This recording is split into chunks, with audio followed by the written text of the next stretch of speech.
Janice, anong ginagawa ng lalaking to dito? Cecil, patawarin mo naman ako. Gusto ko lang minatawad sa'yo, please. Umalis ka. Umalis ka dito. Cecil, please. Lumabas ka! Cecil! Umalis ka nga sabi! Umalis ka na!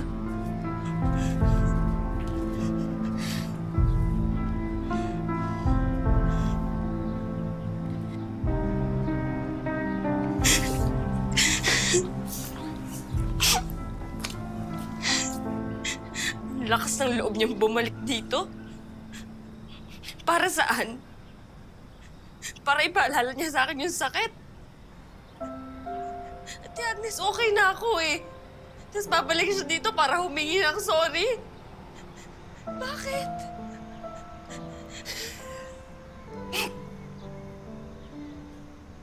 Lakas talaga ng loob niya. Magpapakita siya ngayon. Tama na, Cecil. Tama na.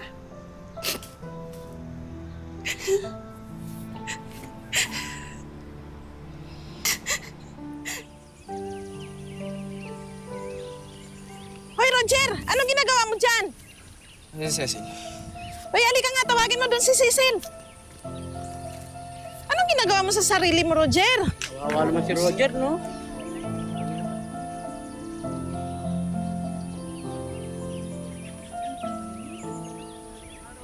Kawawa naman si Roger, no?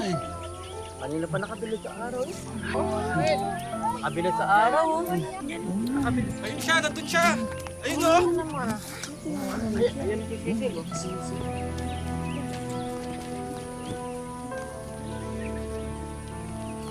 Roger! Ano ba sa tingin mo ginagawa mo? Cecil, hindi ako alis dito hanggat mo ako kinakausap. Tawarin mo na ako, please. Cecil, kawawa naman siya. Kausapin mo na kaya. Oo nga. Pag-usapan nyo na lang yan. Kawawa naman si Roger, no? Oo nga, Cecil. Pag-usapan nyo na lang yan. Ayoko!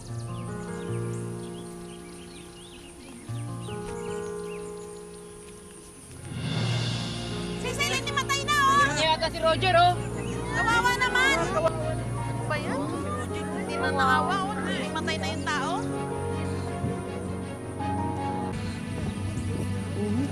Kawawa naman, yun na yung Kawawa naman si Tulungan niyo ako! Tara! Tanggal na! Uy! Makibilis, dali! matay na.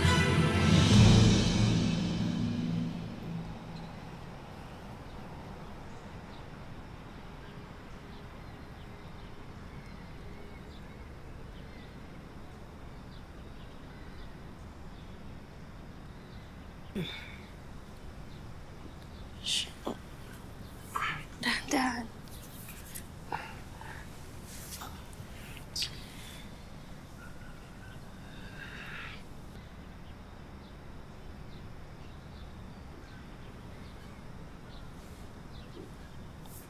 Nung araw na nawala ka,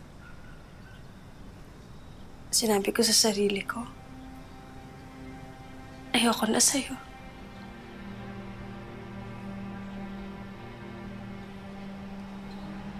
Sinabi ko sa sarili ko,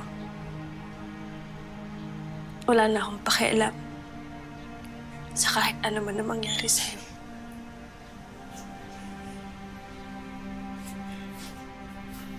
Pero kinain ko lahat ng sinabi ko.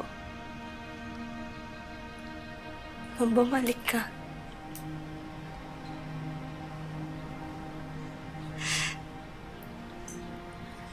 Roger, naghintay ako.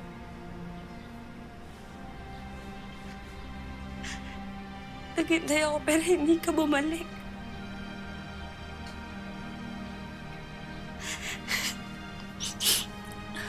Daya-daya mo.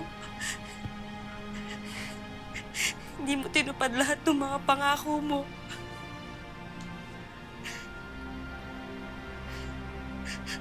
Gusto kitang sapakin. Pero hindi ko magawa.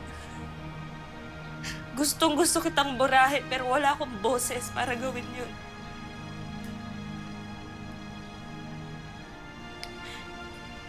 Alam mo kung bakit? Dahil hanggang ngayon, ikaw pa rin ang laman ng puso ko.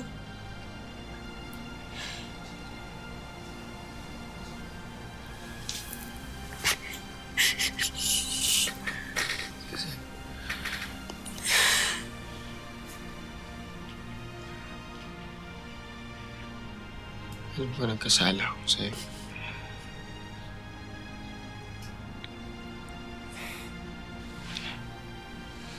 Wala na tukso eh.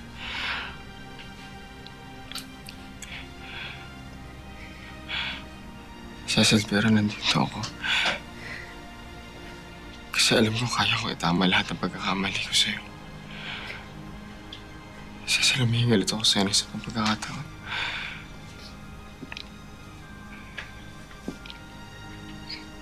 Cecil, mahal na mahal kita.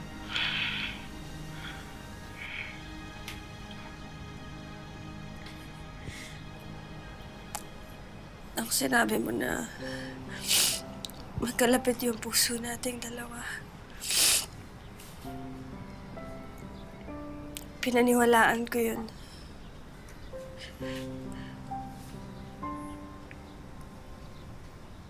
At hanggang ngayon,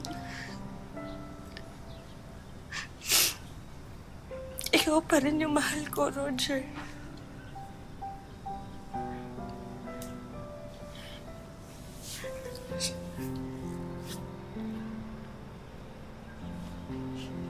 Ikaw lang din yung mahal ko.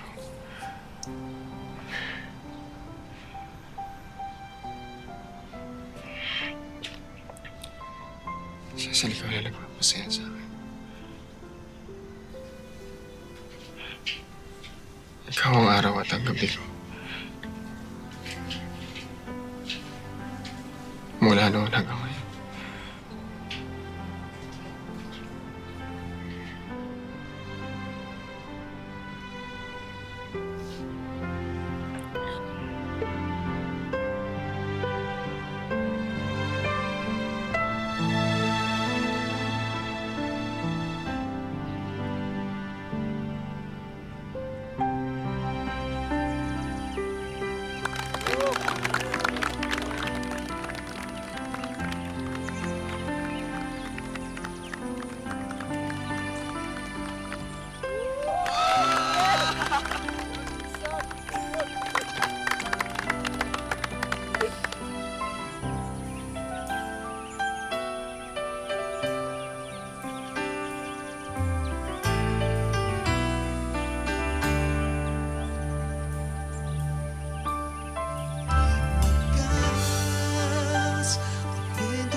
Anong gusto mong pangalan?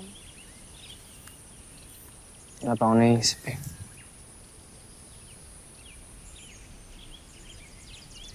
Sana maging normal siya, no? Ano ka ba? Okay na sa akin basta kasing ganda at kasing puti mo. Kahit maging anak araw siya? Siyempre kaya ito naman yung pagkaloob ng Diyos eh. Tatanggapin ko yung anak natin katulad ng pagtanggap ko sa'yo.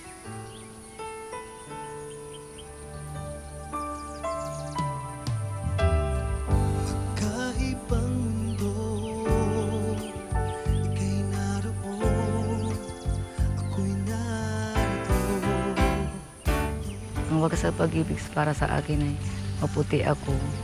Kahit maano sa kutis ko. Sumala ko ni Roger. Sa isang banda, ang wagas na pag-ibig para sa akin, pinatawad na ako ni Cecil at mahal niya ako.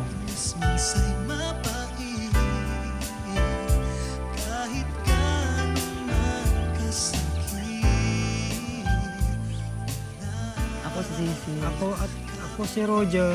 Ito ang kwento ng wagas na pag-ibig. Si Roger kasi hindi sa judgment. Una pa lang na love at first sight siya kay Cecil. Alam mo kung kanino ka babalik. Alam mo kung sino talaga yung mahal mo. Alam mo kung kanino ka talaga. Ang ganda nung transition niya na ni Cecil na noong una hindi niya natatanggap na anak araw siya. Tapos parang kinakahiya niya hanggang sa tinanggap niya. Parang in-embrace niya na yung pagiging anak araw niya. And sobrang nakakatuwa si Cecil. Binigyan niya ng second chance ang love kasi alam naman din niya na mahal niya din talaga si Roger.